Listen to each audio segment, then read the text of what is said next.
I do want to acknowledge that our campus is situated on the Lenape-Hoking, also known as the land of the Lenape, past and present. We honor with gratitude the land itself and the indigenous people who stewarded it throughout the generations and whom were driven from it by European and American colonizers. We commit to serve as responsible stewards of the land and to our shared ongoing responsibility for community care.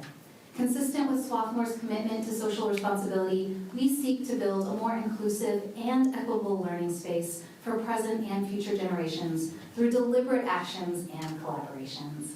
And I genuinely hope that this symposium is one of those deliberate actions where we are collaborating across institutions and internationally to bring you these projects and these presentations today. A very special thank you to our sponsors today. So I am a Rare Book School Society of Fellows and Critical Bibliography Fellow. It is a mouthful. And that fellowship provided funding for this event. One of our fellow speakers, Sydney Wynn, is also one of the junior fellows. And after this symposium, we graduate to be senior fellows. So thank you for participating in our fellowship journey. We also received generous sponsorship from Swarthmore Libraries, where you are today. I'm very grateful for the opportunity to host this here, as well as from UCLA, where Sydney's home institution. So thank you to all of our sponsors today. Here at Swarthmore this fall, we have launched the Immersive Realities Initiative. This is an initiative to think ethically in a social justice lens about immersive technologies, integrate them across the curriculum, but also into research and scholarship here at the college. You can find more about our Immersive Realities Initiative on our LibGuide, which was created by Aiden, who's in the back, who is the student intern for this project. You can also register to have one of your classes or events utilize our immersive technology and to have us come do customized workshops for any of your clubs, organizations, or courses. Okay, without further ado, I'm going to introduce our first speaker and then invite them up to speak, and we'll move forward. So our first speaker is Dr. Sinatra Smith, who is a Black experience researcher and sits at the intersection of researcher, gallery, library, archives, and museum, what we call the GLAM professional network, and of course, digital humanities. In her postdoctoral fellowship, she's exploring ways to bring extended reality, what we call XR, tools into cultural preservation spaces as a mechanism for enhanced engagement with both physical and digital/virtual exhibitions. Storytelling and narrative building are central to that experience, and her goal is to identify ways to engage target user communities throughout the life of these projects through more inclusive means that integrate feedback loops and multiple intelligences. And just as a reminder, all the full bios are up on our website where you registered for this event. So without further ado, I'm going to invite up Dr. Sinatra Smith.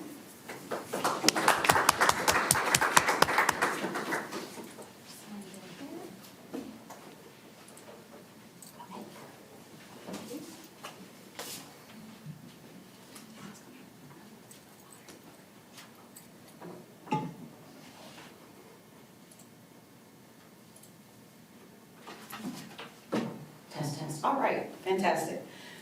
Good morning, everyone. I'm excited to share this project with you. I'm going to go right into it in the interest of time. So through photogrammetry, I have created 3D models of 8 outdoor sculptures and 16 murals, as well as 8 African instruments from the Philadelphia Museum of Art, or PMA for short, and 16 African instruments from the Charles L. Blockson Afro-American Collection hosted at Temple University Libraries. These models have been organized into a story map with an accompanying augmented reality iOS mobile application. It's iOS only. I'm so sorry for the Android users. I'm not a developer. I was just trying to learn how do you do this, and I'm a Mac user, and so that's the only one I did. There are an estimated 1,500 outdoor sculptures and 3,600 murals in the city of Philadelphia, but those artworks are often in flux, as some were installed as intentionally temporary, and others have been removed for a variety of reasons. In an effort to limit the scope of this project to become both manageable and politically aligned with my work, I elected to apply the 4S bias, or FUBU model, and focused exclusively on a sample of outdoor sculptures and murals by Black artists. Asserting our agency to represent ourselves for ourselves as practitioners, interpreters, art makers, and beyond provides the opportunity to develop what interdisciplinary scholar of library and information science Andre Brock calls a transformative cultural philosophy of Black enactment rather than representation of performance, along with technical expertise, politics, and everyday life, all mediated by technology. My positioning as a Black scholar working within African American studies to preserve Black art falls in line with this sentiment. Additionally, Afrofuturism lends itself to the approach as it's grounded in treating Black technocultural themes and concerns through a critical cultural lens that reconciles race, technology, and art making. During my time working on this project, it ultimately expanded into a virtual collage of local public artworks, museum and library collections objects, and spiritual and metaphysical objects in order to transform each included outdoor sculpture and mural into altars adorned with the latter elements. I specifically chose altars as the superimposed content based on my experience exploring the limitations and capabilities of various augmented reality tools, at which time I was waking up in the middle of the night trying to fit these metaphorical puzzle pieces together. I would sit in my living room near a coffee table I gradually transformed into my own altar draped in a backless pillow sham from scraps of African fabric my deceased maternal grandmother quilted, adorned with photos of family and friends, plants, a study Bible, crystals, candles, an abalone shell with white sage and palo santo, a sculpture that my mother's oldest sister sent to me, and other sentimental objects. On some sleepless night, I gazed over at that table in the corner and suddenly found the inspiration for how to bring this project together in a manner that blended my practical goals of developing a project that combines photogrammetry mapping and augmented reality with my artistic and curatorial imagination. In what follows, I outline the processes and tools utilized to develop this project in an effort to share a methodological approach that centers not only Black scholarship, but also the needs of Black institutions. Digital humanities librarians often prioritize open access data models using open source tools to encourage equitable access, yet the field remains largely white at a rate of 71% for staff and 82% for librarians, according to a 2021 study. As a GLAM professional who entered the field at a small Black institution with limited resources and capacity, my intention is to share my application of free and low-cost tools so that other GLAM professionals at small institutions with limited support for technology-centered data curation projects might find this approach useful to share their own special collections and archival records. I'd like to note here that I'm an active member of the Association of African American Museums. It's a professional association for Black museum professionals and other museum professionals as well. And I was selected to participate in the Mellon Foundation funded working group focusing on traveling exhibits and shared collaborations to identify ways to build capacity for member institutions. And I find that this working group has been a really excellent opportunity for me to reach my target audience of other museum professionals who work at small, underfunded institutions with big ideas and low capacity.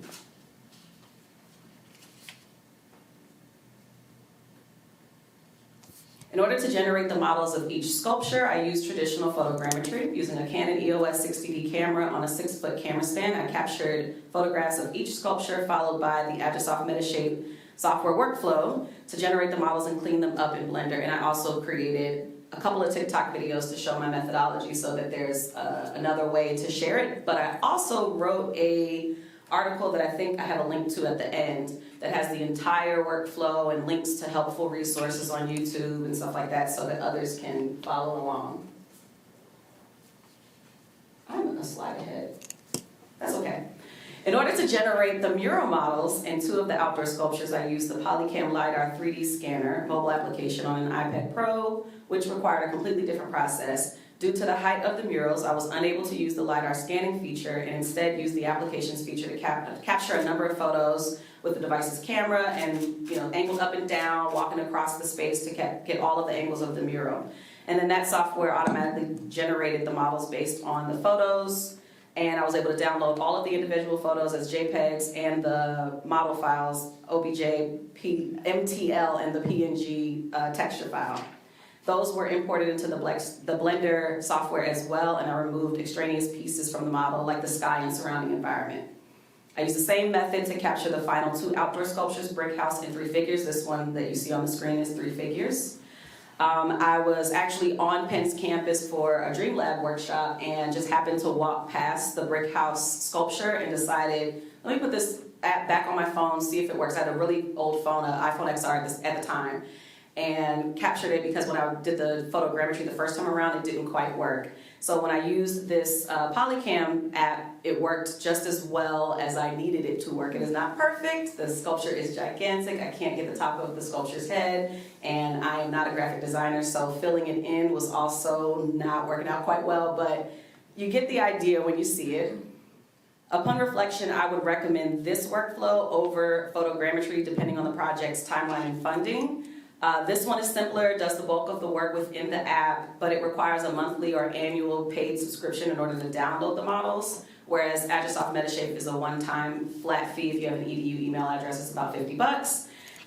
But you have to have a device with a pretty advanced graphics card and go through all of the steps of photogrammetry, which can be a little bit more time-consuming. So depending on your budget, your timeline, all of your hardware, software availability, that would determine which one will work the best.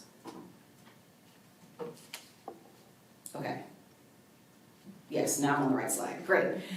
After generating these 3D models, the next step was developing the mapping visualization through ArcGIS Story Maps, which I'll demo for you all later. This is an embedded version of the website. There we go. So each of the photos in this website is what triggers the AR content. So I used the guided tour template to insert this interactive map directly into the site, and then I added a text box with the image, title, date, artist, description text, and a note to follow web link for more information if there is a web presence for that particular model or that particular public artwork, and a link to the 3D model on Sketchfab. The guided tour begins in South Philly, runs through Center City, loops around West Philly, and travels through North Philly, ending in Germantown. Next, I embedded the outdoor sculpture and mural models collection from Sketchfab and a YouTube video of a song that inspired me as I walked on the project called My Skin, My Logo by Solange, featuring Gucci Mane and produced by Tyler the Creator and Steve Lacy from her When I Get Home 2019 album. I was intentional about excluding artwork that depicted Blackness without including a Black artist. The phrase that also aligned with my personal and professional philosophies of all Black everything, or as actress, producer, writer Issa Rae commented at 2017 Emmys, I'm rooting for everybody Black, which is inscribed on my favorite coffee mug to drink from while I worked on this project. Next, I began curating the 24 individual altars in Blender. I have a list of everything that's on the altars, but it is not publicly available. The last time I presented this project, someone suggested that I put that on the website, so I am thinking about adding that to the site since I can continue to edit it without disrupting the link, which is nice. So for each altar, I selected objects that represented each of the 5 elements. To represent spirit or ether, I selected an African sculpture or instrument and framed photographs of the artist, the artwork, and other relevant themes. The air category is represented by such items as basil, lavender, and chamomile plants, cinnamon incense, a singing bowl, or a feather. The items representing air are often connected to those representing water, such as an abalone shell, which might hold a rosemary cleansing stick, a rose petal sage bundle, or bay leaves. Other water signifiers include rose, black, or cinnamon soap. Fire was represented by candles and tea lights in intentionally selected colors, and earth was represented by some combination of 3 to 5 crystals. I placed each of the designated objects around the imported outdoor sculpture model or mural model, or in front of the mural model, and each of the murals just kind of pivot back and forth because the backside of a 3D model of a mural is just the inverse of what you see on the front. Not very interesting. But the sculptures do rotate 360, and so everything is placed all the way around it. On the 6th iteration of rebuilding this project from scratch in Unity, I was able to develop the workflow that works successfully with no bugs, and that is what I have also on the article that I published about this project.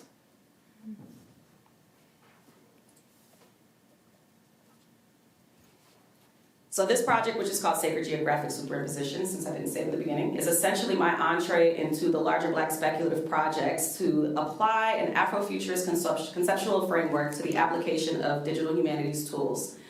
I used photogrammetry, story mapping, and augmented reality to provide a method for cultural preservation and curation as a means to honor these artworks, which were in Philadelphia at some point during the project's development. Cultural critic and originator of the term Afrofuturism, Mark Derry, explains, it's worth pointing out in the context of what I've chosen to call Afrofuturism, that the Mojos and Goofer Dust of Delta Blues, together with the Lucky Charms, fetishes, effigies, and other devices employed in syncretic belief systems such as voodoo, hoodoo, santeria, mambo, and macumba, function very much like the joysticks, data gloves, Waldos, and spaceballs used to control virtual realities. Jerome Rothenberg would call them technologies of the sacred. In that same discussion, sociologist and hip-hop scholar Trisha Rose comments, ancestor worship in Black culture is a way of countering historical erasure. This project is indeed a spiritual scholarly endeavor to document and celebrate ephemeral Black public art in Philadelphia in a manner that transports them into the ancestral plane of the transformative archive to grapple with the power structures that govern the way we preserve, gather, and share historical documents in a way that brings scholarly research and data curation out of the academy into a curated space grounded in storytelling and interpretation. Some public artworks that fit in the scope of the project were not included because they've already been removed, mainly murals. I went out looking for all of these murals that were painted by Black artists based on a list I received from Mural Arts, and couldn't find quite a few of them because the buildings are no longer there. And others were included but were never intended to be permanently installed in Philadelphia. There was the monumental tour that came October to January of, I think, 2021 to 22. And so those went on to another city. And then there were others that could be removed at any moment. A building can be torn down, sculptures can be removed at any point. As such, this AR output of this project was developed in an effort to celebrate those temporary and semi-permanent public artworks as sacred spaces adorned with objects pulled from my own spiritual practice. In other words, this phase of the project was my opportunity to use digital humanities tools to supplant the proverbial flowers that we often give to honor someone at the end of their life or after they've died. And the primary impetus of this project was to bring together the development of specific DH skills, again, photogrammetry, data viz through mapping, and interactivity through augmented reality to establish a workflow that could be utilized by small institutions with limited capacity and resources. There were a number of issues along the way which led to my friend and myself to repeat a phrase to each other: technology is gonna technology, as I shared with my frustrations with her learning each skill. It never made me feel better, but it always made me at least kind of keep in mind this is supposed to be difficult and it's okay. I had this self-imposed, loudly ticking time deadline clock clicking in my ear, and I would just say to myself, technology is gonna technology, and I did this to myself basically.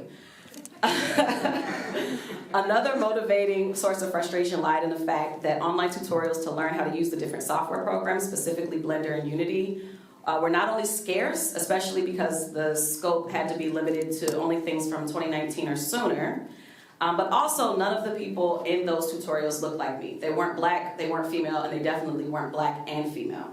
So this particular point encouraged me to find some patience within myself to keep working on this project so that I can contribute to the solution.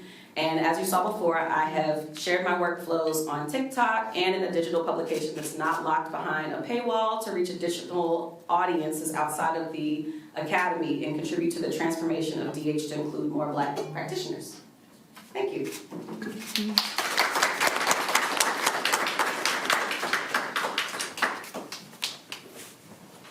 Right on time.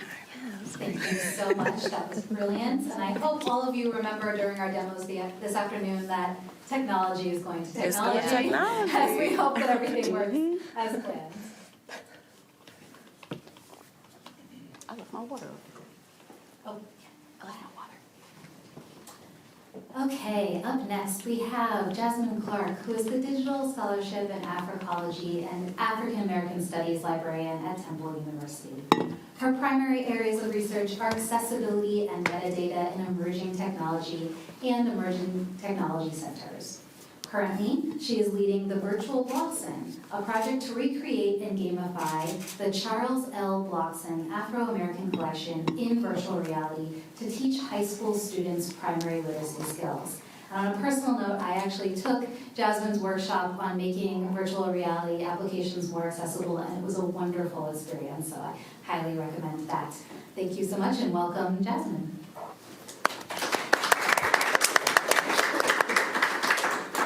I'm sorry, Amanda, are decks going to be shared? We can. Question. Yeah, sure. Yes. Okay, great, thank you. Thank you for that wonderful introduction. I was also having a technology moment. As I was sitting there, they wrapped up right before this, so, there we go. The responsibility for preserving the record of our history is a weighty and important one indeed. I accepted it years ago from the long-distance runners of Black bibliophilia, and will one day pass the baton on to the next generation of runners after a distance arduously but lovingly and rewardingly run. This is a quote by Dr. Charles L. Blockson, very timely. His memorial service just passed. He passed away recently. I'm going to talk a bit more. In 1987, he donated his collection to Temple University. He also donated a portion of it to Penn State. Today, it consists of over 700,000 items related to the African diaspora. I'm sure I can say a bit more here, but just for context on who he is, he also was the one who donated Harriet Tubman Shaw to the Smithsonian. He is a very remarkable individual and also did exactly as he said and has created the next generation of collectors who continue to donate materials and preserve things related to African American and just the diaspora in general and continental heritage. Special shout out since he is someone very dear to me who passed away. So let's start with the virtual blocks and just like, what is this thing that I'm talking about?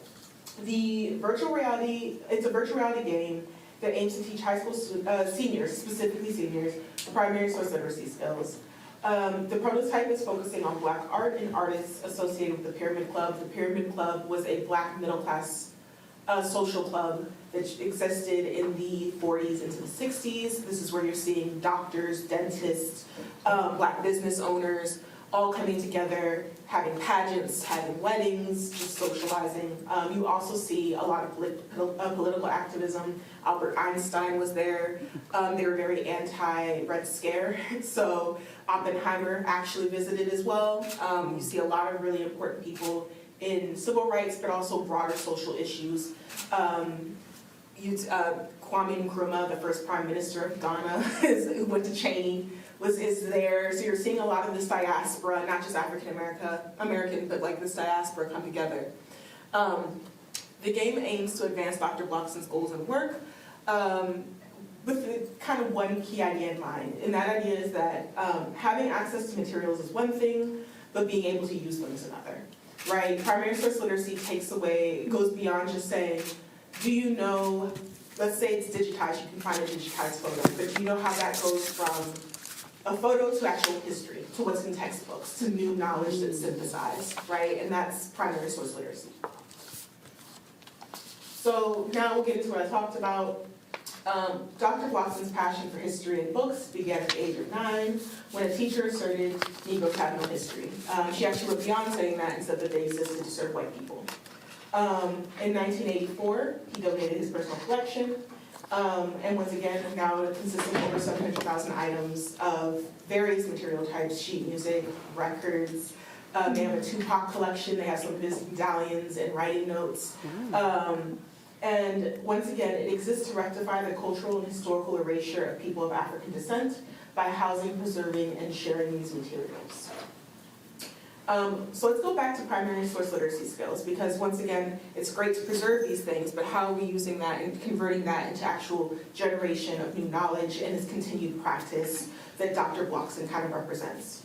So the guidelines for primary source literacy were developed by a joint task force created by the Association of College Research Libraries, ACRL, the Rare Books Manuscript Section, RBMS, and the Society of American Archivists.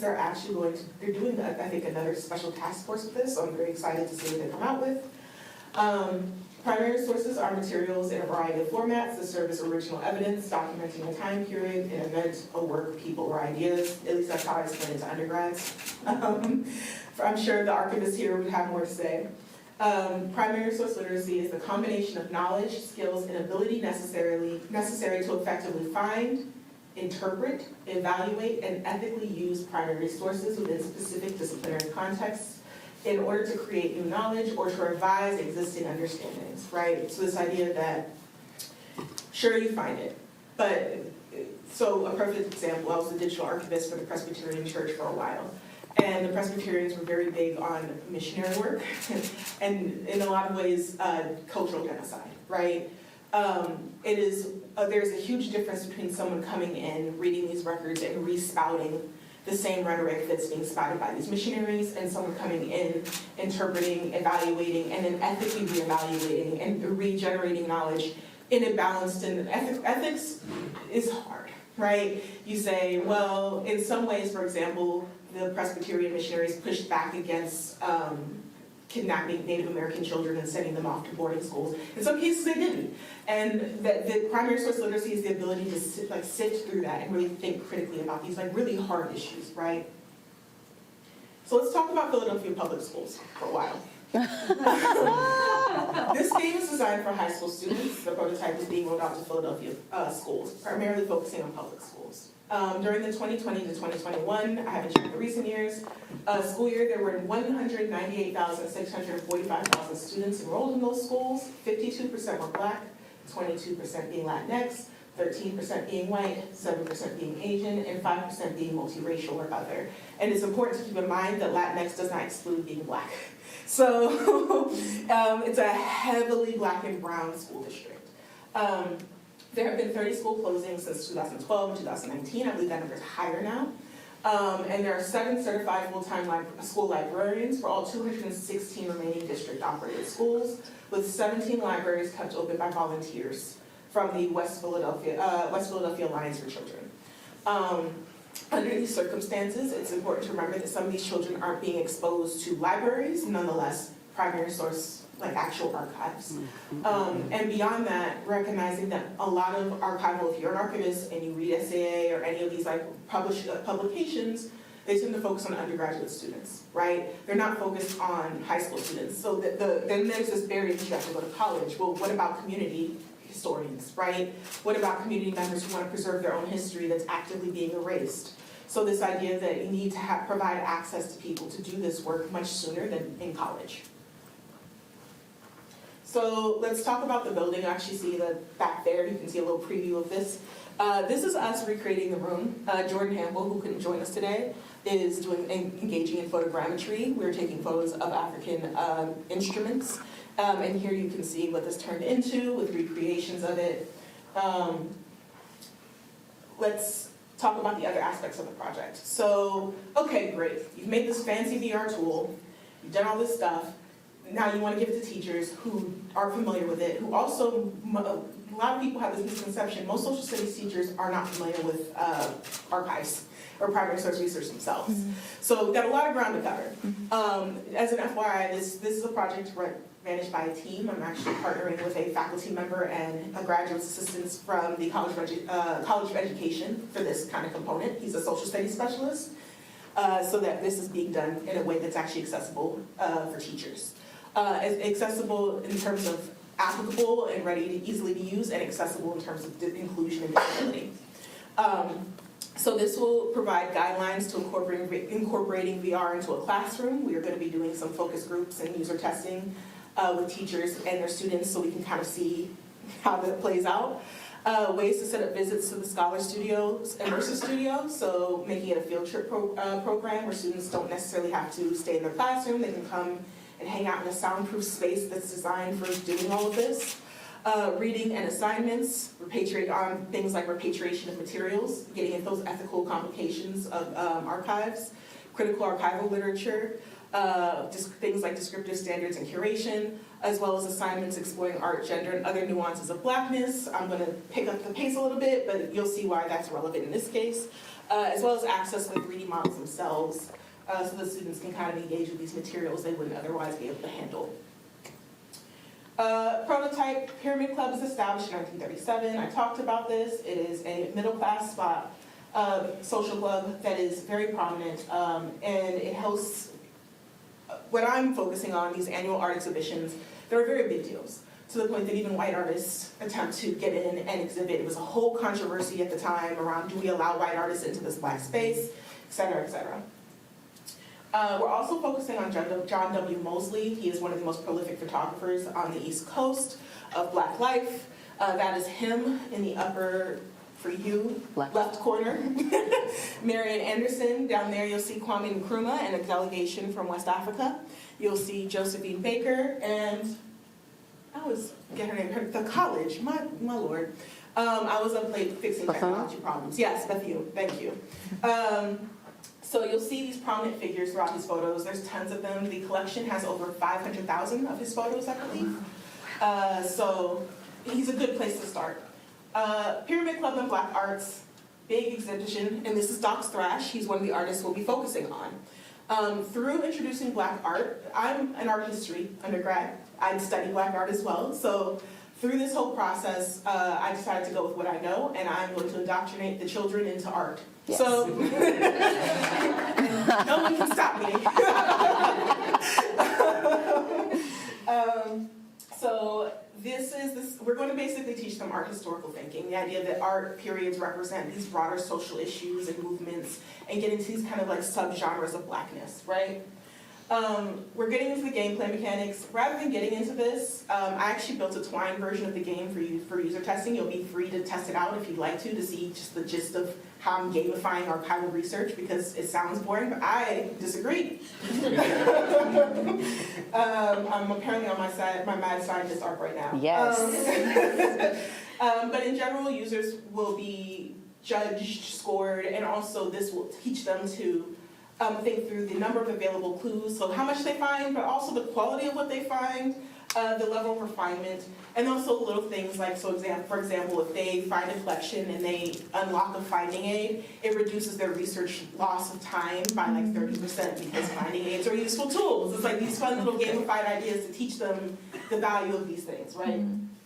Why gamify? I always point this out. We love to talk about cats, and you're like, oh, look, he's practicing murdering things. It's a real life skill for them. You know, you're like, it's all cute, and then you realize like gameplay is a way for young, underdeveloped life forms to practice a skill. So gamifying is a way to get children who otherwise might be intimidated. Archival intimidation is well documented, or otherwise find it boring, you know, until you're older and you realize the value of it, to get into to at least have some subconscious understanding of all of this. We're going to onboard all of this. Basically, you come to the archivist. The archivist is your kind of info point when you need something, when you have questions, this kind of like point to a video game. And we'll get in, rather than this, I'm going to just kind of cover this other topic here, which is, so we're going to be focusing on two artists, Laura Wheeler-Waring.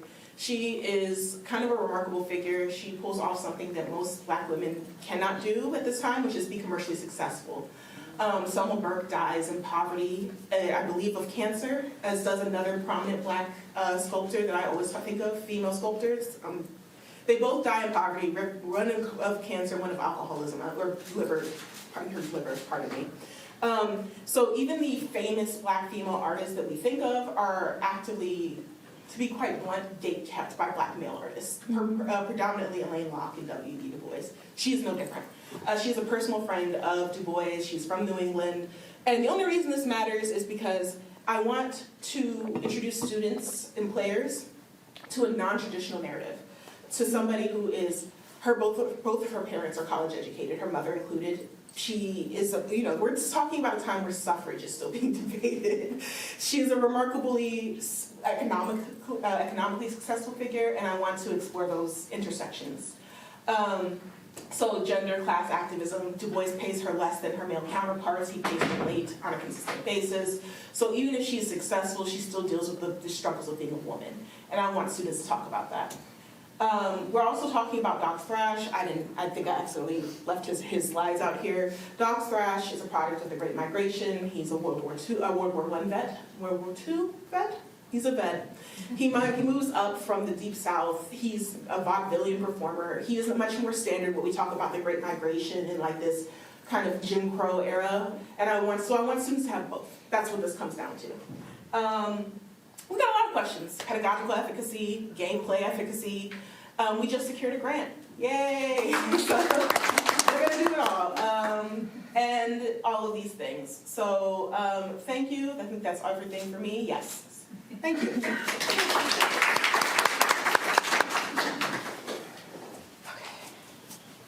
No sleep. As someone who's worked in the K-12 space and continues to collaborate with that space, this is such important work. Thank you so much, Jasmine. Up next is Dr. Sydney Wynn, an assistant professor in the Information Studies Department and Digital Humanities Program at the University of California, Los Angeles.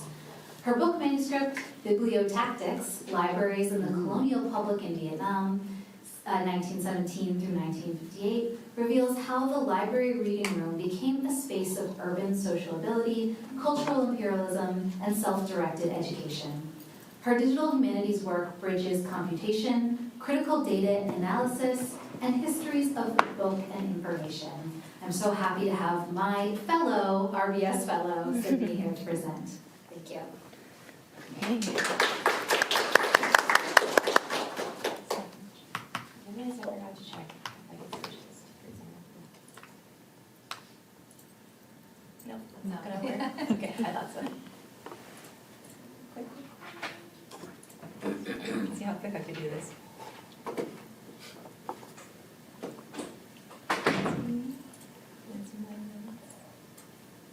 Technology. That's right, every time. Yay, okay. I was like, I'm gonna see how subtly I can do this. Okay, this is me. Thank you again so much for all who are here in attendance, to my co-conspirator Amanda, and also my co-conspirators and colleagues that I'm learning so much about.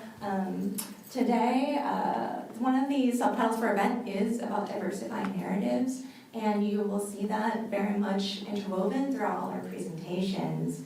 And so I'm Cindy Nguyen. I'm a historian by trade. And what does that even mean these days? Because it's kind of dabbling in everything. Mm-hmm. But for me, how I got involved into Southeast Asian studies specifically was that I was raised by stories. Specifically stories of my own family leaving as refugees, in the post-war in Vietnam, being raised by being told many different things about Vietnam and trying to really understand what it meant to be Vietnamese American. I was born in a refugee camp, how to grapple with that history and to situate myself within that, within curriculum that I didn't connect with at all, really. That was very much focused on American militarism and from an American-centric perspective. So how I got involved in Southeast Asian studies was to challenge or revise existing narratives about Southeast Asia that's very much either dominated by stories of conflict, of refugees, and really conquest of Western and conquest of the region. Or specifically for Cambodia, it's of existing exoticized narratives of the past. And the past and these peoples are essentially relegated into the distant past and essentially dehumanized through that. So my kind of mini workshop discussion is called Slow Viewing, and it's really an embrace of the slowness of either technology or just of critical reflection and what it means to slowly parse through either troubling narratives and problematic histories, as well as slowly working through historical sources.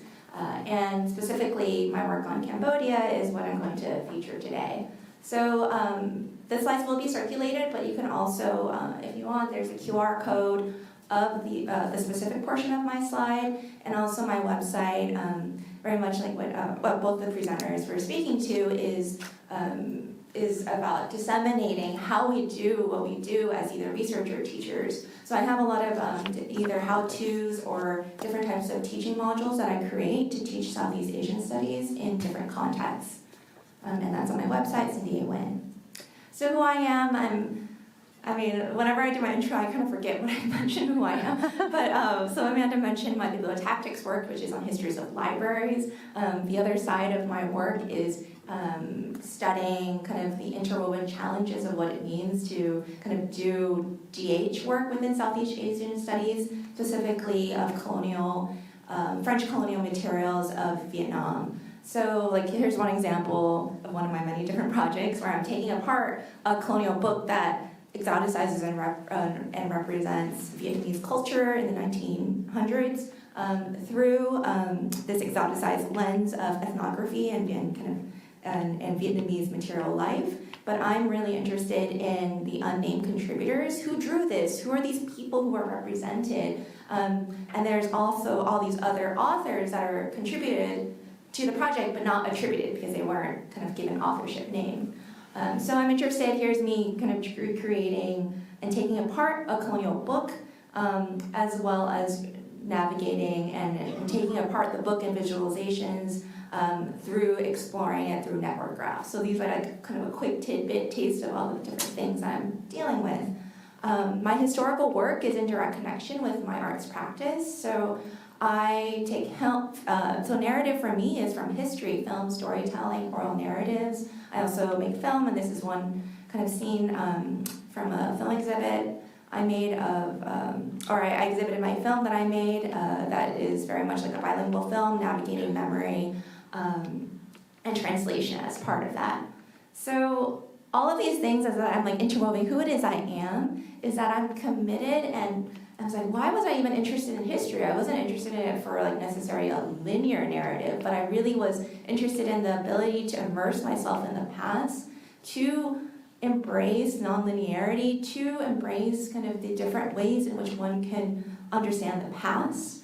And that's where I've been trying to kind of capture all the work from history to filmmaking to my VR work and DH work as a slow world building, where together as we talk about the past, like even me talking about this specific moment, we are collectively trying to understand something. Like I want to bring back the collective nature of knowledge making. So today's brief discussion is focused specifically on just a teaching element that I've been working on with immersive technologies, with specific attention to source criticism and collaborative meaning making, since I've been a teaching fellow on this project called Virtual and So I joined this team very late in the dissemination stage. I wasn't involved in the production stage, but I'm committed to the project to rethink how to teach virtual heritage resources. So first off, just in the context of virtual heritage resources, this is one of maybe 2 projects that feature anything about Asia, the whole region of Asia, the whole region of the past. So just like in the context of the world, this is one of 2. So when I saw this project, I was like, well, this shouldn't just be taught for like Asian history courses. Like it should be actually be taught in like global history courses or art history. You know, like I think, like for me, I was very excited about the potential of just learning how to teach and work with this material because it was such a robust resource. So I designed the teaching module guided by the question, what does it mean to tour the past? So, and I use this word of tour because tourism is so, I think, relatable to a lot of people because you travel, you tour, you kind of understand different cultures, but there's also like layers of kind of problematic capitalistic exploitation that's built upon. So it's a good kind of foray that's very accessible, I think, for folks who aren't going to go super critical right in the beginning, but I think it gets at kind of the deepness of what it means to tour and be participants in that tourism. And we carried this firstly through a slow observation-based learning, where often in college or even K through 12 education, it's all about fast, right? Skimming, speed reading, testing, you basically lose the experiential wonderment of it all. So the focus is on slowness. So I organized the teaching module as also a collective, more like a meditation on meaning making, guiding questions, and vocalizing and having participants vocalize their own understanding. And we together, as both the participants in the VR experience as well as those who are watching the VR experience, are collectively trying to figure out an unfamiliar historic moment and the social world of that moment. So the social world is, so Virtual Angkor is as a reconstruction of 13th century Cambodia, of the Angkor Kingdom. So the other course outcome is critical humanistic inquiry. So teaching literacy in different types of media forms, from historic photographs to travelogues to archives. And VR, for me, this virtual reconstruction is just one of those different types of media forms of which we can understand the past. And then ultimately, the goal for me is just to expose folks to think globally, to think of us as global citizens of part of this world, and also of kind of a connection, of a heritage connection towards the past as well, instead of thinking of the past, because 13th century, like, oh, well, those really, people are prehistoric or something. Like, no, like these are humans and civilizations, and having that kind of empathy and connection to the past. Many of the students that I've worked with might not have any exposure to Cambodia. Maybe they went to the tourist site of Angkor Wat recently, or they saw Tomb Raider, for example, and they're like, oh wow, the ancient past. These are human civilizations of which have a long history, and people are still also living, cultivating in that area as well. So I'm going to just really briefly go over the teaching module because we'll have time to, in the demo, to experience it. I also, later on in the demo, I have some handouts of what kind of guiding questions, what kind of resources you might be interested in. You can do it yourself, or you can imagine doing it in a classroom setting. So I invite you to put on your learner lesson or goggles for a little bit, just for like about a few minutes, because this part I'm going to go super fast because I just want to, and I have these two logos where it's like slow, a snail, and then fast, where I'm just kind of speeding through, but you kind of have to imagine as if you are kind of going through this slowly. And then I'm just going to conclude with a few takeaways. So this is the preview of the teaching module. I usually teach this when I teach 19th and 20th century Southeast Asia or global histories or colonial history. So I'm situating 13th century, so medieval, or thinking like medieval or Middle Ages Cambodia in a 19th, quote-unquote, modern Southeast Asia class.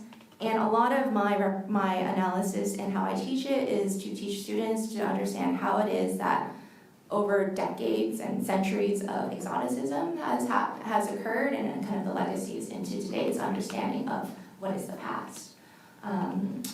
So when we teach the class, I talk about the many challenges of what it means to understand the past, specifically the 1300s. So we're talking over 700 years ago through very, very limited sources. So what is actually left behind? We have some archaeology, sketches, some reliefs in the temples themselves. We have some music. We have textiles, and that is what we're doing to recreate the past.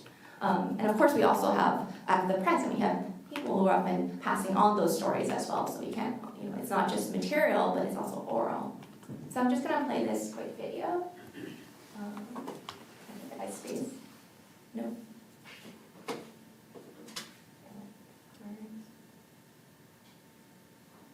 Maybe just click on. Okay. There you are.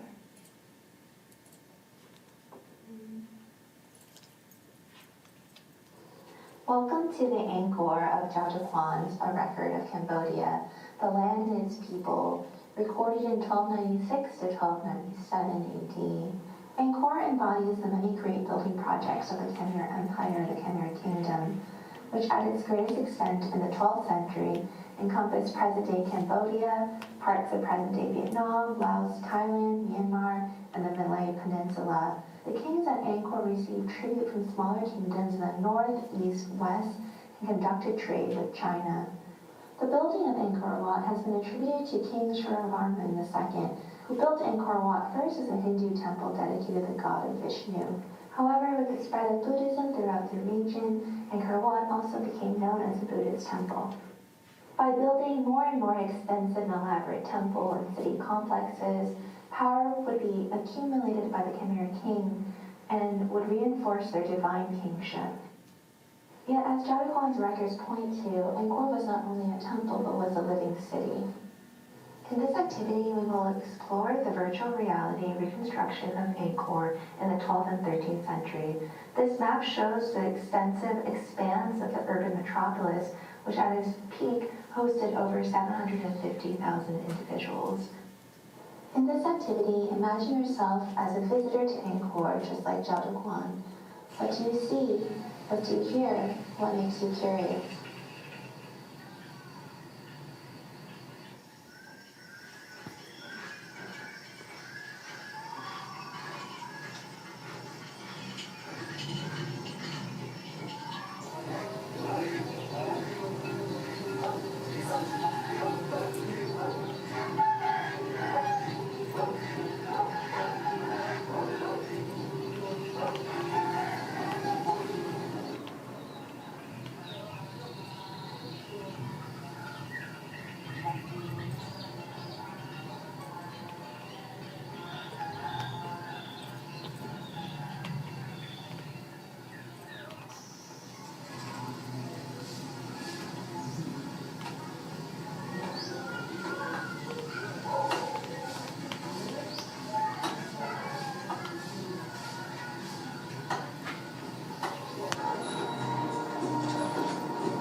Jada Kwan's words resonate with what you see? How does this compare to other visions of what we think of when we think of NCORE?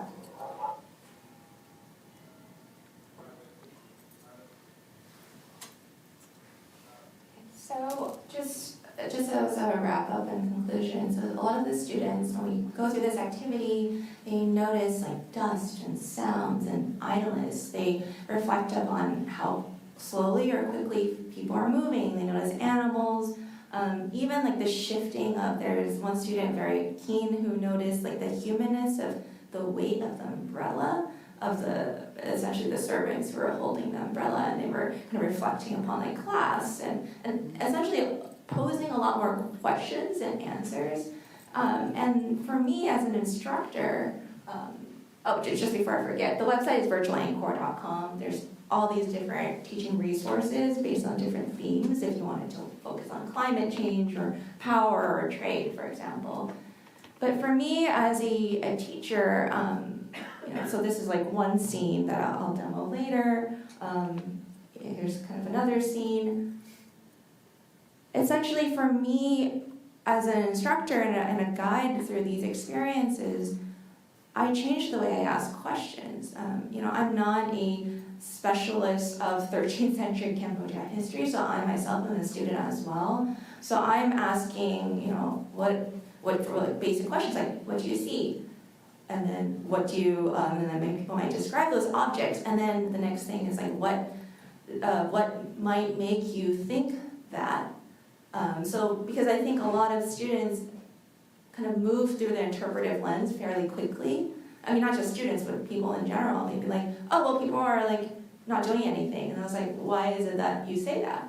And they're like, oh, well, they're like kind of sitting, or, are they talking? So there's a lot more kind of a different type of conversational engagement I have as an instructor. And I myself have moved so much slower. So I changed the way I ask questions, and it's definitely kind of changed the way I also do research. And the last takeaway that I'm just going to leave on this is, one of my key experiences with teaching and research in these past years has been to focus on the ways in which teaching quote-unquote innovative practices must be substantive rather than additive, right? I think there's a lot of push, maybe externally or in the different institutions we do, to like kind of innovate and like apply to these grants. I think I got it off, that's not like ed tech innovation grants to like change the ways we do work. But I think centering that is like, how does that kind of either technology or different approach substantively kind of transform the topic that we're working with, not just kind of adding on either more labor or more tech, right? And overall, in all this like movement of kind of doing this work, I've recognized that this type of work is incredibly slow, and looking at that as not a kind of a bug, but as a feature, right? So my goal in both my research and teaching now is to center these outcomes of my labor and to work through kind of virtual anchor in my teaching. I've been transformed and I've learned, and kind of thinking of slowness that opens up a new way of thinking about teaching in either non-linear, unpredictable ways, to be more kind of attuned to senses and sensorial ways of asking questions, and also kind of the collective ways in which often we as a group don't always find answers, and to be okay with those, and to kind of teach students the skills of how to pursue different types of kind of answers to their questions. So, I'm going to just conclude with that. Thank you again so much. Here are just ways of connecting and links to the resources. Thanks.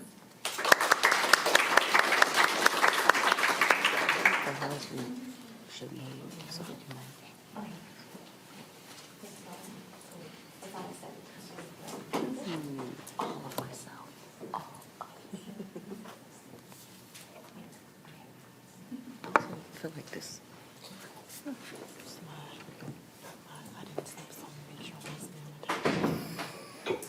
Thank you so much for that wonderful presentation. Our next presenter is actually coming to us virtually because she is based in Vietnam. And as you can imagine, the time differences has made this collaboration really interesting.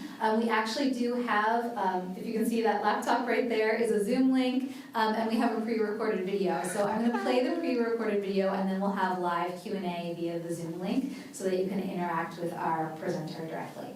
So, Ha To Thum was born in northern Vietnam. She attended Tai Nguyen College of Education and became a professor assistant at Tai Nguyen College of Education after graduation.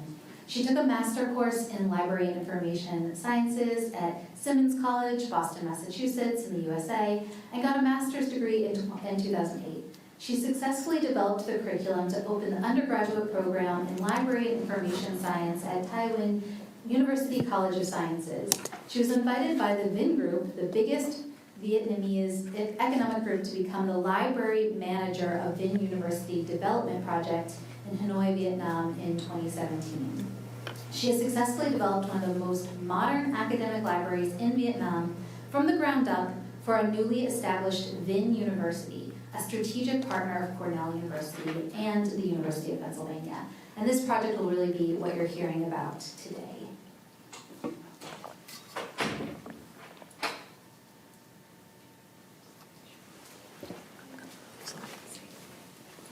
Good morning, everyone. My name is Tâm, an academic librarian from University Library. My pronoun is she, her. It's a great honor for me to be here to share with you a story about our library. I'm very lucky to have experiences in developing this academic library from scratch after I graduated from a master degree program in Simmons College, Boston, USA. The benefactor of university is Vinh Group, a Vietnamese conglomerate founded in Ukraine but already relocated to Vietnam in 2000. It is now the country's largest private company. It operates in various industries such as real estate, hospitality, retail, healthcare, education, and car manufacturing. You may hear about our VinFast cars imported to the US already. In 2020, Vinh Group established Vinh University, a non-for-profit private university in Hanoi, Vietnam. Vinh University aims to provide a world-class education to Vietnamese students and to foster a culture of research and innovation in Vietnam. The university offers undergraduate and graduate programs in business, engineering, computer science, and health sciences. Our strategic partners are Cornell University and the University of Pennsylvania. They help us recruit faculty and leadership teams, validate and ensure the quality of the curriculum, guide us about international accreditation. Vinh is the youngest university in the Asia-Pacific region to receive 5-star QS rating in 7 categories after only 2 years in operation. Vinh University Library was founded in 2020 along with the university. Vinh University aims to become a university of excellence. In line with our university, we also try to develop a future academic library of excellence. In order to do so, we would like to reinvent Vietnamese academic traditional libraries to meet the needs of the 21st century users and foster the spirit of Excel.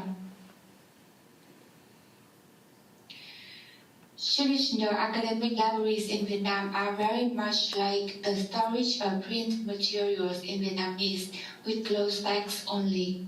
They have very limited access to digital resources, and this hinders their user access to up-to-date information.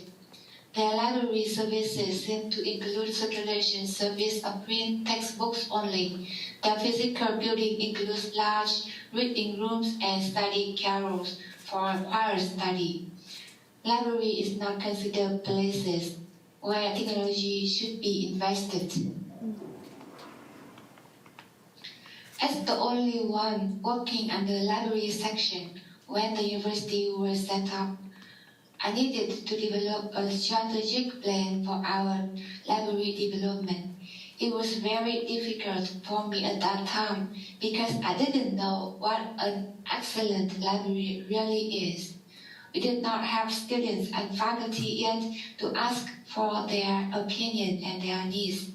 I just know our users in 21st century are Gen Z users who are technology users, deeply cares about others, strive for a diverse community, highly cooperative and social, value flexibility, etc. Then I submitted several proposals of a modern library model to our leaders and received rejection a couple of times. And finally, they accepted a smart library model that I suggested. Later on, with the involving of technology, we developed it into a smart and immersive library model to support student-initiated learning. An immersive academic library is much more than a traditional library with extended technology. It provides a holistic, interactive, and engaging experience for users through a combination of various elements like technology, design, services, and community engagement. SMART here is an acronym of seamlessness, multifunctionality, adaptability, resource-rich, and technology.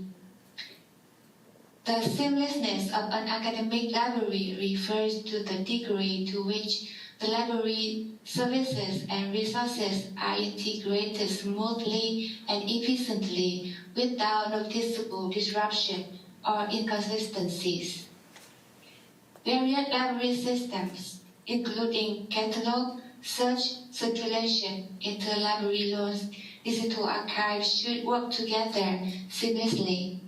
Vietnamese library system also work well with the university learning management system to allow direct access to course material and library resources.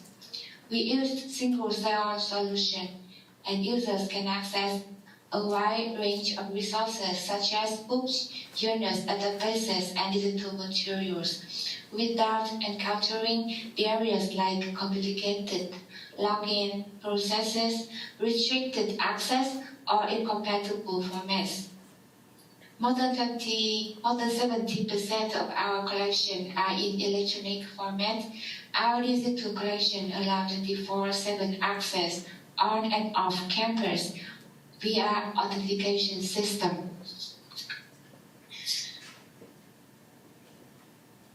Our website and online catalog is intuitive, user-friendly design that makes it easy for our users to find what they need quickly. The interface is also optimized for mobile devices. Our discovery system, Primo from Exlibris, is a very strong search tool that helps users locate relevant materials. Letter M stands for multifunctionality. Multifunctionality means libraries serve a wide range of functions and roles to meet the diverse needs of their communities. As a lean organization, we now have 4 full-time staff. Our staff are quite multifunctional. First in digital librarianship. At the present time, I'm in charge of acquisition and metadata cataloging, but I'm also involved in creating metaverse collections. Our libraries support all learning styles with flexible open spaces, a variety of work surfaces, plenty of electrical outlets, and Wi-Fi connection to meet user needs of concentration, collaboration, and socialization. Regarding to services and design educational supports, we offer services to support research, entrepreneurship, and innovation, and support community. Libraries should be a scholarship innovation spaces. The university library includes a semi-professional studio, augmented studio, editing room, 3D printing, and VR facility. And a library should be a culture and event space. So in library of university, we can host cultural events, lectures, exhibition, and other activities that contribute to the intellectual and cultural life of the campus. Adaptation in the context of an academic libraries refers to the library ability to evolve, change, and respond effectively to a dynamic and rapidly shifting academic and technological landscape. Adaptation is essential for academic libraries to remain relevant and continue serving the needs of their users, including students, faculty, and researchers. We are highly adaptable because we are highly multifunctional. We adapt to the latest technology. As the first university library in Vietnam to leverage ChatGPT, we encourage our students and faculty to explore the capabilities of ChatGPT and discover the many ways it can enhance their research and learning experiences. Our digital literacy program will focus on combating disinformation in the AI era. We also provide our users with personalized services, such as one-to-one mentorship programs, so that we can better support people with different needs. One business student of our university is very good at extended technology, and he came to us, asked us to support him in developing an AI technology company, and we supported him, and we even become one important customers of his company. Adaptation is an ongoing process that involves regular assessment of library services and resources to identify areas for improvement. Libraries adapt based on user feedback, data analysis, and emerging trends.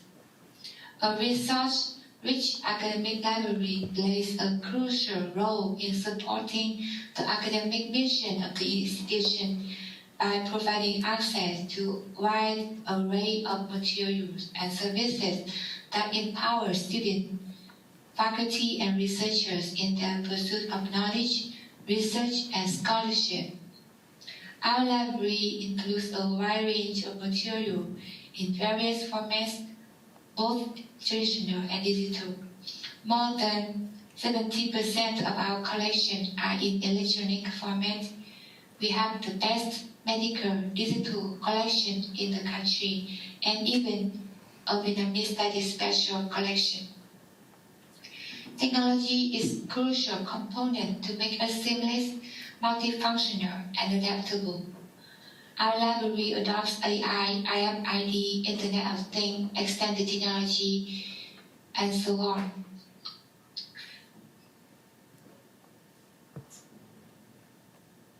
You can see some picture of our library. And our library also fosters the spirit of Excel. And one way we do it is via immersive technology, which has helped enrich our user experience in using our library. The first letter E means engagement. We have organized many events to connect our users with library. We use gamification and extended technology to introduce our students and users to library resources, spaces, and services. This immersive activity really boosts library user engagement by providing interactive and personalized experiences that appeal to their senses, emotion, and curiosity. We foster excellence library operation. Our innovation makerspace VR facility, in which include VR facility in which our users can have fun experiences, code their first VR application, no matter background, or learn about VR and AR. C stands for creativity. Library is a host for our user artwork, both physically and virtually. You can see the picture of the exhibition of artwork created by our students. Our students also created AR photo booth so that our user can take fun picture and video with AR technology.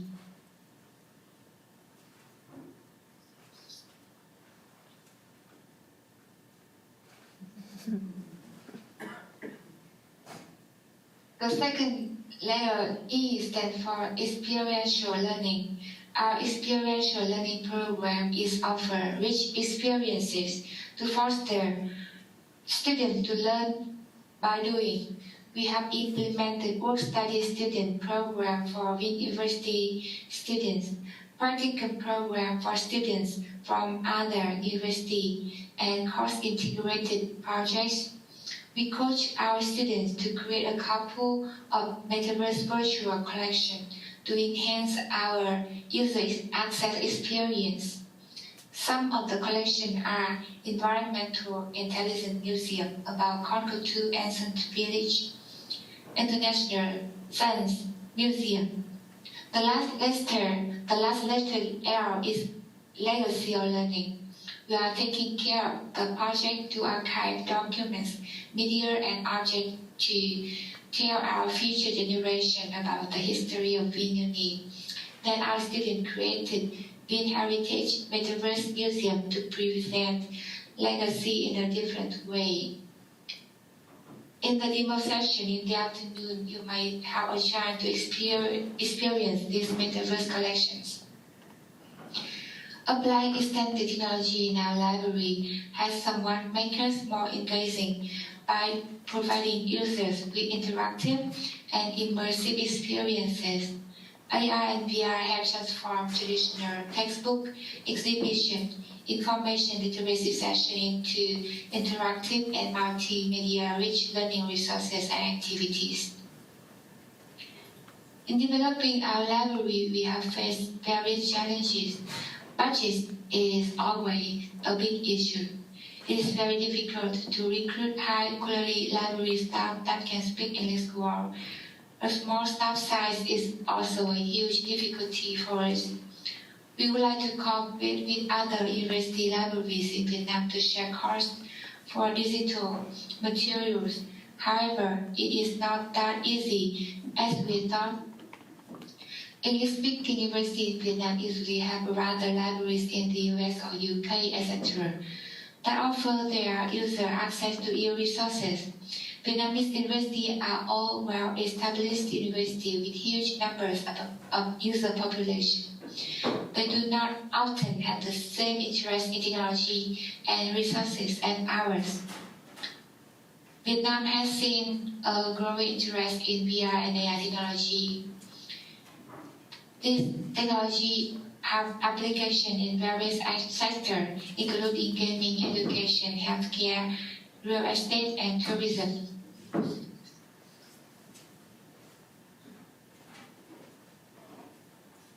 There may be challenges related to accessibility, affordability, and digital literacy that need to be solved to ensure widespread adoption of immersive technology in education in Vietnam in general and in Vietnam particularly. Immersive technology requires sufficient technology infrastructure, including high-speed internet access and compatible devices. Lacking VR headsets or AR devices is a significant challenge for the most schools of Vietnam. Developing and maintaining quality immersive educational content can also be time-consuming and costly for us. The people who knows about the immersive technology may not have the educational skill to curate educational experiences that meet specific learning objectives. It is a quite new technology in Vietnam, and most teachers and students do not have skills in using immersive technology effectively. In my opinion, immersive technology in Vietnam needs some time to prove their special values in education. Then the successful integration of immersive technology into education in Vietnam will depend on the concerted efforts of various stakeholders to overcome these challenges and create an inclusive and effective learning environment for all students. If you have any questions, please feel free to contact me. Thank you very much for listening.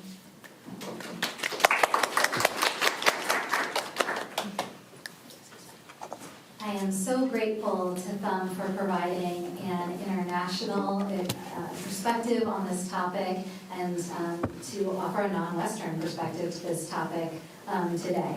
So we are going to open up for questions now, and I do have a microphone that I can walk around, so please raise your hand and I'll bring the microphone to you so that your question can be heard by everyone in the room and so that it's recorded on our video. So you can ask questions to any of our presenters, including Thumb, who we do have live here on Zoom now.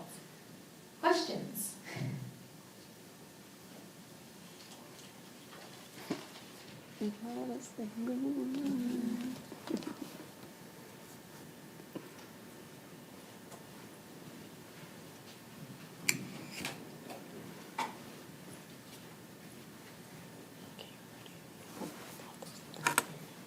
Thank you so much for some wonderful presentations today. I'm going to ask a question that I always want to ask when I see presentations about immersive technology projects like this, which is why. There's obviously some excellent reasons to choose immersive technologies for each of the projects that you brought to the table today, but I'm just wondering, in your opinion, in your words, what does the immersion aspect add to the experience that you're trying to cultivate? I say that all the time, so I'll do it. Do you want to? Oh, there's one mic here. No. Okay, there. So I get asked this often, and one thing that I think people say is like, it seems like it's a gimmick, and I'm like, well, in the case of my audience, yeah, that's necessary. It's high school students. They don't want. Sure, I could bring them in person and show them stuff and try to get them to think deeply about, but like, they're high schoolers. So the VR, and also take a step back from that.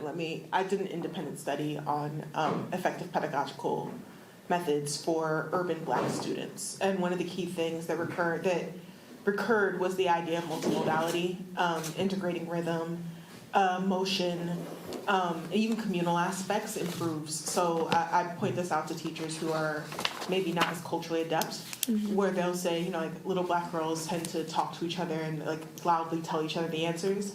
And I'm like, that's communal learning. They're not just chatting. That's their way of sharing knowledge and integrating it. It's a neural process as well.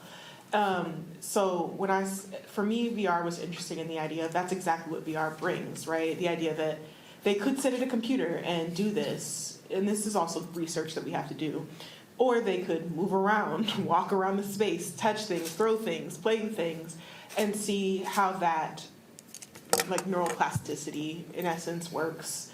That's an effective question, but in the short version, for my particular audience, yeah, it brings a lot to the table. So similarly, I think there are various learning styles, right? So people engage with the content in different ways. I'll say for my specific project, I was doing something that's very local by focusing on artwork that's within the city of Philadelphia, but the people that I wanted to be able to access this do not live here. So I wanted to make sure there was something that I could create by doing a image-based tracking AR app instead of location-based that I could share externally on my resume for getting jobs, because that is absolutely a motivation, as I would like to be employed after my postdoc. but also because it's an easier way to share it with people who are not physically in Philadelphia and may not find themselves here at any point while this stuff is still functional, because I do have to also pay to keep the app in the App Store. But I've been asked a similar question at a conference that I went to in July, the Association of African American Museums conference in Nashville. And I had the very unique opportunity to engage with Malcolm X's daughter, Ilyasa Shabazz. And she asked the same question, like, okay, I've seen an AR app in use and I saw like a lion on the floor, but what is that gonna help when I'm trying to fight white supremacy? And it's an opportunity to expand what's on your walls. If you have a very small space and you wanna have additional content or remix what's on the walls and not like physically add something to an archival record or a video or something like that, you can use AR as a way to remix what folks are looking at and drive home your point in a different way that is accessible for folks who are not interested, like high schoolers, who are not interested in looking at an archival record or a photo or don't know what they're looking at, and you don't have enough space to like break everything down on your label text or whatever. You can add it to your AR, or just a simple like QR code if you don't want to go all the way to AR.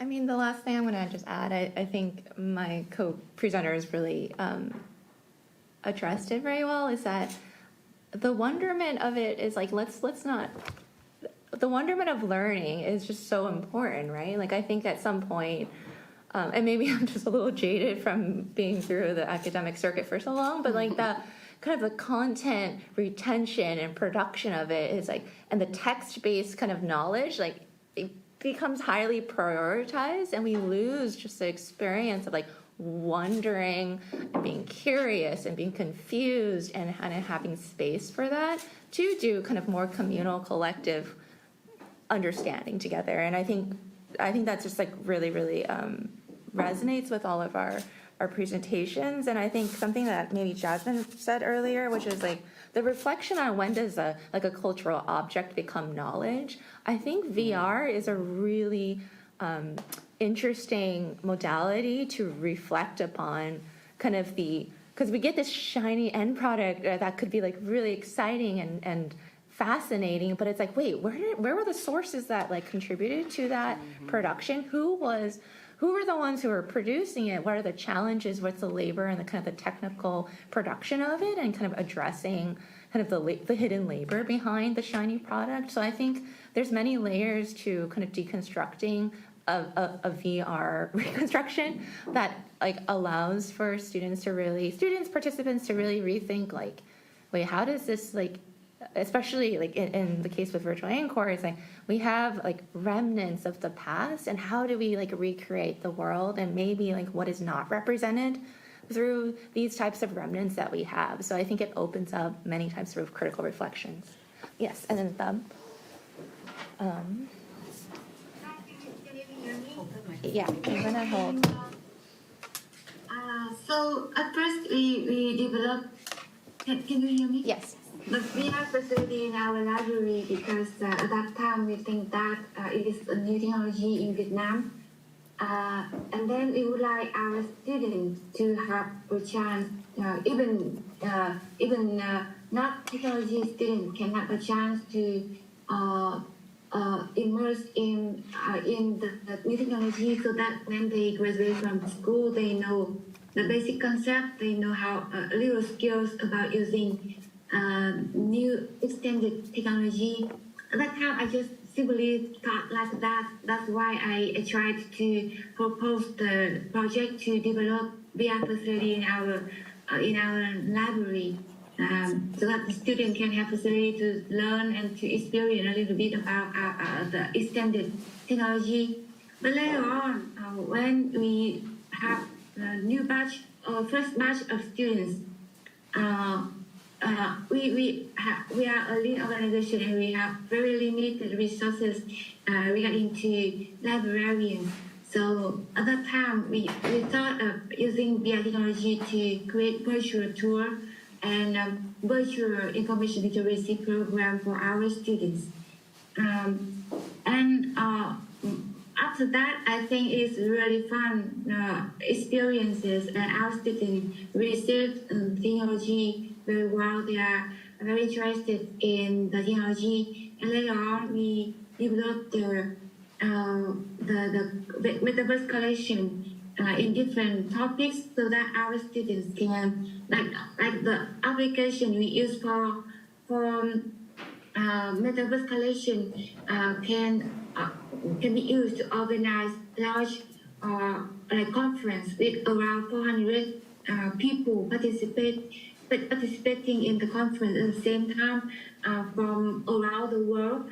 So I think it is a potential, it is a way to develop for the future. So that's why we think that immersive technology will be a change for the future. So we try to explore the new thing, the new way, the new skills to use technology, that kind of technology in our library. Can I? Next question? Actually, Yeah, of course. Sorry, Jessica. So there's something that Cindy's presentation in particular really brought to mind that I really want to emphasize in response to this too. I don't know if you're all familiar with this concept of middle schooler syndrome, which you hear a lot in East Asia, where it's like the idea of like that kid who thinks he's an anime character and is like doing anything they can to stand out during middle school. That phase that like is a universal thing, right? And I always talk about the death of middle schooler syndrome because we tend to shame children out of it rather than like let them guide and self-learn and play. That's why I emphasize the idea of a game and play.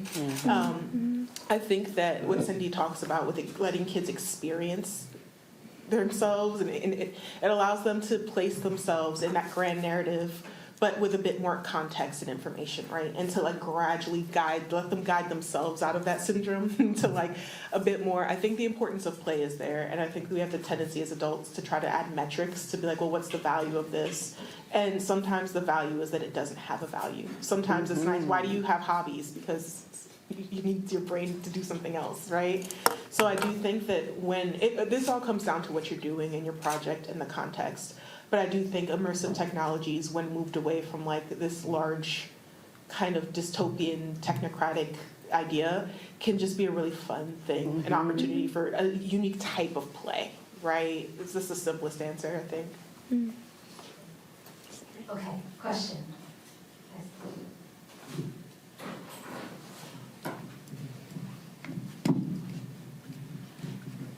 Thank you for your wonderful presentations.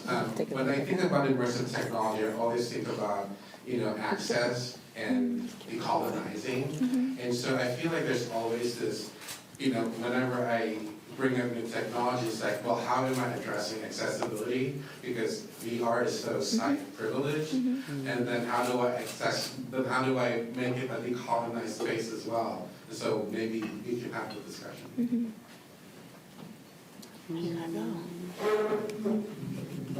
ahead, accessibility. Yeah, that's what I do. So for accessibility, there's a couple of things I bring up all the time, right? There are actual safety concerns as well as inclusion concerns.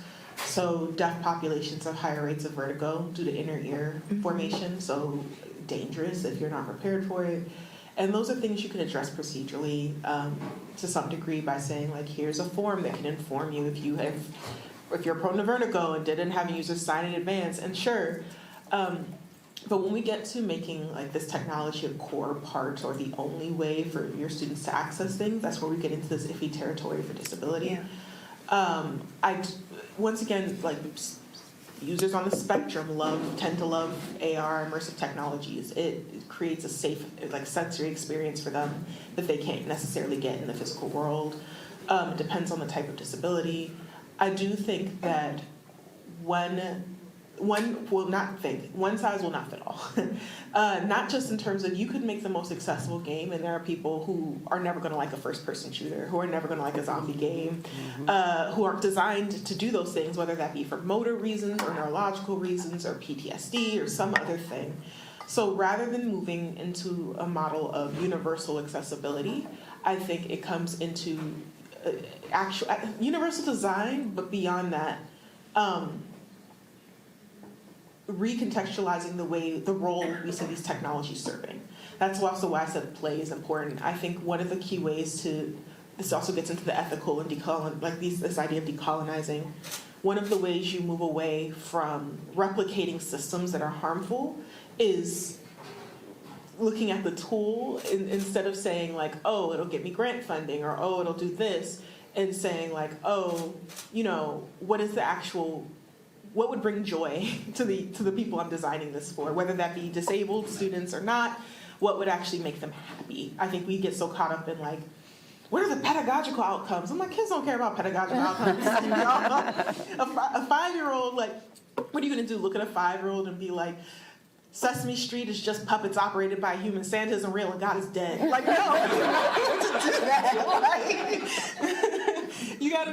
you're thinking about like how to make a 5-year-old happy as they go through life and naturally process through things. And I think if we recontextualize technology as a means of doing that, it makes for a much more, I guess, idealistic and inclusive technology inherently, rather than pushing against those things, just because you're still centering colonization and all these things, kind of moving yourself away from that and thinking and creating an imagination. I think what Cindy talks about really gets at that as well, this idea of like just letting people experience things and then kind of dealing with things as they go. And accessibility is the same thing. You let somebody experience something, they give you feedback, and you try to adjust, and you make realizations and make guidelines and improvement. It's underdeveloped for everybody. There's no guidelines for accessibility in VR. So right now we're all just kind of going with it case by case and trying to make sure nobody gets injured. I just wanted to point out on the screen that I pulled up the DLF toolkit on immersive technologies, which Jasmine has several lists and recommendations for making immersive technology more accessible. This was actually co-edited by Alex, who's here in the room. If Alex wants to give a wave. And full disclosure, I have a piece in this toolkit as well. So read all of us on this toolkit here. Is there anyone else who wanted to address that before I take the last question? Is it? Oh, it is. Okay, maybe it just doesn't work when someone else is talking. Good, that's a good thing. So, as a museum person, allegedly, who is trapped in this like very analog industry where folks are also not interested. They're like, it's going to isolate our older visitors who are not into technology, which that's really an assumption and not necessarily true. One of the responses that I've tried to consistently have with those folks is that the technology is meant to enhance and not meant to replace. You still have your physical exhibitions, unless it's a digital exhibition, but there's still ways to make it a little bit lower tech so that it is accessible in terms of people who don't have access to maybe smartphones and VR headsets and all that kind of stuff. Also, I have the honor and privilege to work with Jasmine, who is, as Amanda said, developing all of these things that can help us make our digital projects more accessible. So I've learned a lot just through conversations with her, and one of those things is to always have narration whenever I have text. I'm working on a VR project also, so I always have narration, and I found a tool that allows me to use a AI-generated Black woman's voice, and there's like multiple voices I can choose from that are just Black women, which I love. It's not a free tool, but it'll do. And then I am one of those people that gets motion sick within VR. And so within my own thing, when I was testing it and I was using the controller to move me throughout the space, I had to take the headset off and recalibrate myself. So that led me to talking to Jordan, who works with us. It was what is his title? I don't know. It's helpful, very helpful. Very long. Who found a tutorial so that I could add teleportation into the space instead of you having to physically move, because you can move into a point and then you've got to kind of reset and all of that, or the whole like joystick movement, which does not work for a person like me. But being able to just teleport to specific areas that are included in the interactivity of the VR project is helpful for those of us who do suffer from getting nauseous at any little slight movement too quickly. Do you want to add anything? I mean, I'll just add. So the one last quick thing is I taught this in person, and then we went remote, right? And then I was teaching students from all over the world at the time too. So my shift was like, all right, I have this very heavy, expensive technology, and how do I, at first I was like, how do I mimic the experience? And then that was actually kind of not the wrong way of putting it, but just not the very efficient, effective way of framing it. And for me, I was like, what was the wow of it? What was the excitement part of it? And also, what was the resonance? Like, why were students so keen about it? And it was, I keep saying the slowness thing, and it was like the slow ways in which we just approached wonderment of 13th century Cambodia. So I reframed it, in that 3-minute video that I showed you was what I created from it. And then we did more of like a meditative reflection exercise. And this is like in COVID where everyone's in lockdown, not moving as much and not getting a chance to like travel and kind of see the world. And students really loved that. They were just like imagining and kind of feeling an embodiedness without actually being able to really physically move. And that meant a lot for them at that time. I know that lunch is ready and that you all smell it, but we're going to take one more question and then we'll release you too.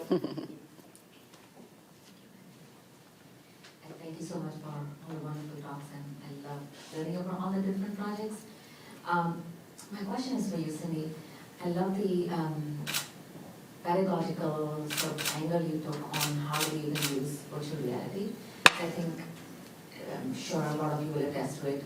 Whether it's teachers or whether it's students, the novelty of VR sometimes overtakes the educational potential of it, and we want to get past it, right? Like we want to make sure that our students see the actual value of the recreation, and also when we are training teachers, we want to do the same, right?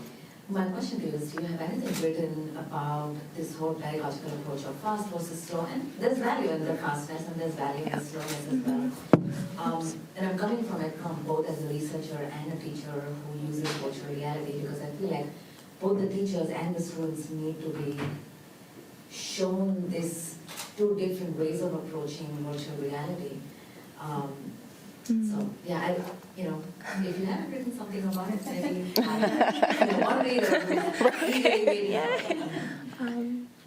I mean, the quick answer is I haven't formally written something on it. My teaching modules, I think, is like actual like implementation of how one would mimic that type of work is available on my website. I mean, we actually were talking about some type of joint publication that was be disseminable, like to, yes, thank you for the support. I mean, do you want to add anything? I do not teach. Yeah. I do not teach. I mean, I'm going to just get into, we are working with, like I said, a professor in College of Education who does social studies for this very reason, because there's multiple challenges, right? There's even with teaching teachers, there's the challenge of the technology, but then there's also how different disciplines apply. Like STEM fields apply to like immersive technologies really easily, right? Mm-hmm. You have lots of data, a lot of positive outcomes. It's really easy to be like medical students benefit, or like, science, chemistry, students learning chemistry benefit. But when you get into the humanities, I think, like you said, getting teachers past.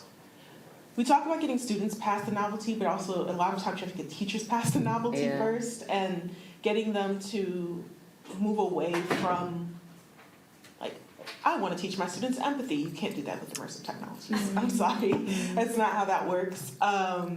Moving them, getting them to ask themselves pedagogical questions about why. So I met a teacher who wanted to recreate All Quiet on the Western Front. And it's a really traumatic book, for high schoolers.